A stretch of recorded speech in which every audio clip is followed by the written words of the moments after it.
Hello my friends, this is Vostok Vlad, formerly known as Games Exposed, and today we have some trailers, new Battlefield and new Call of Duty appear on the map. Battlefield 5 and Black Ops 4 Zombies. Now, I don't know exactly what's happening with Battlefield or how they learn to count. How do they get from Battlefield 4 to Battlefield 1 and then back to 5? I mean, even Big Shaq can do better maths than this. 2 + 2 is 4, -1, that's 3 quick maths. So anyways, what do I have to say about the topic? Well, Battlefield 5 seems to be riding the politically correct train, and Call of Duty seemed to be doing some Illuminati type shit. Now, a year back, we all kind of retreated in Battlefield 1, because Call of Duty was the one with the political correctness. By having a game about World War II, where there are no Nazi flags, and where you can choose a black independent woman as a character to go in the front lines with. I think this might be a little bit historically inaccurate, especially if we talk about the United States, where it was elected not to use women in combat because public opinion would not tolerate it. Instead, like in other nations, approximately 350,000 women served as uniformed auxiliaries in non-combat roles. These roles included administration, nurses, truck drivers, mechanics, electricians, and auxiliary pilots. I know everyone is fighting for equality nowadays, right? And that's fine, but if we are talking about historical games, let's be accurate about it. If not, you can just add to the description, in a parallel universe, where women served in the front lines. In the UK, women were searchlight operators. At most, they could man anti-aircraft guns in defensive roles.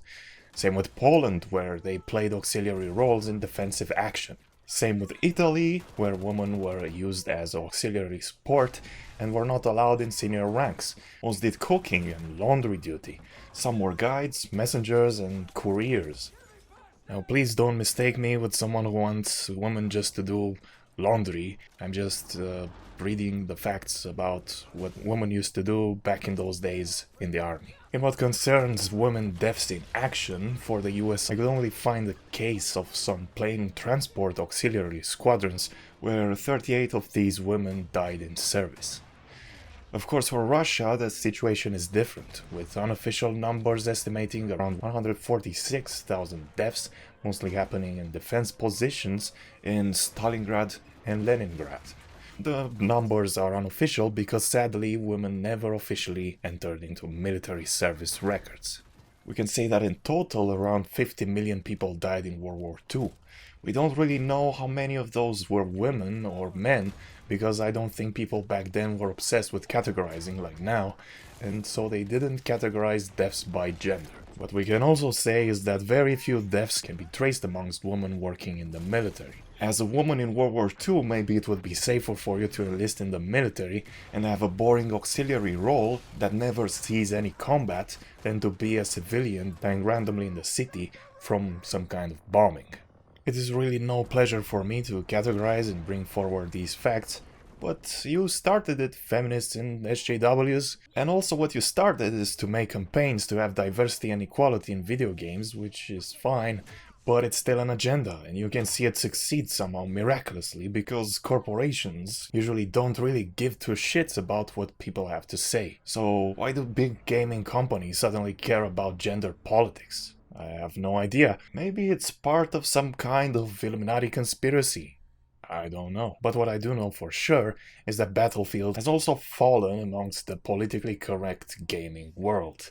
And it's very disappointing because, like I said, we retreated in Battlefield 1 as a sign of protest towards Call of Duty's bullshit, and now this retreat has also been poisoned with Battlefield 5.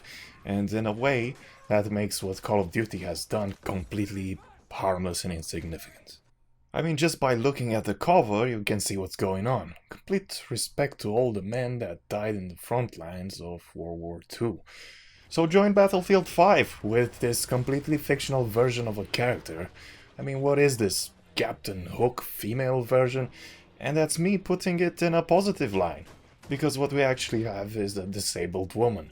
So basically in a game that is about World War II, we have to ditch the strong male characters because they're stereotypical and replace them with strong disabled female characters because it's 2018, right? Well, we see through the bullshit. And that's why you have more than half of a dislike bar on your recent trailer. My comment is also sitting nicely there. But don't worry, my friends, this is nothing compared to what's to come. Trust me when I say that in 2020 you will have transgender furries fighting in World War I. Okay, so what does Call of Duty bring to the table? Well, it's too stereotypical to have just warfare between humans, right? So I guess the only way that we can fix it is by bringing stereotypical zombies. Maybe in this way the two stereotypes will collide with each other similarly to the particles of a quantum physics experiment, and in their explosion create the hopes of something that is not too cringy. You know what you might consider cringy though? What I'm about to tell you right now. 1 second. Let me adjust my tinfoil hat here real quick. Okay. So as I look at this footage, I can see that some kind of ritual is taking place. I can see the traditional triangle with a circle, which could be the Illuminati all-seeing eye symbolism, from which some demons are about to get out and turn everyone into zombies. It's funny because in the conspiracy world we do look at, for example, this Masonic symbolism and hypothesize that is a gate to another dimension, possibly a dark one. Now Mason just say that is a symbol for God, but every time I look at a game or a movie and the all-seeing eye appears, usually it's connected to elements of demonic nature. Am I to make the conclusion that the Masonic God is actually Satan?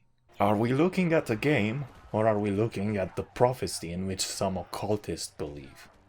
Illuminati confirmed, my friends. It's confirmed. So in the end, you choose. You want to play a bunch of feminist propaganda, or do you want to play some Illuminati occultist propaganda?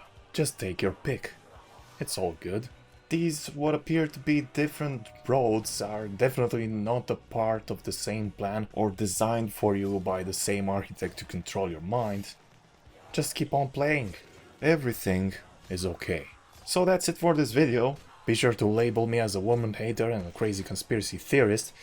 If you want more of this hate speech, subscribe to my channel. Unsubscribe if you are butthurt. See you in the next video. If you want to have a chat with me, join my Discord room or join my website on the live chat section. This was Vlad. See you in the next video. Oh, and by the way, they're putting chemicals in the water that turn the freaking frogs gay.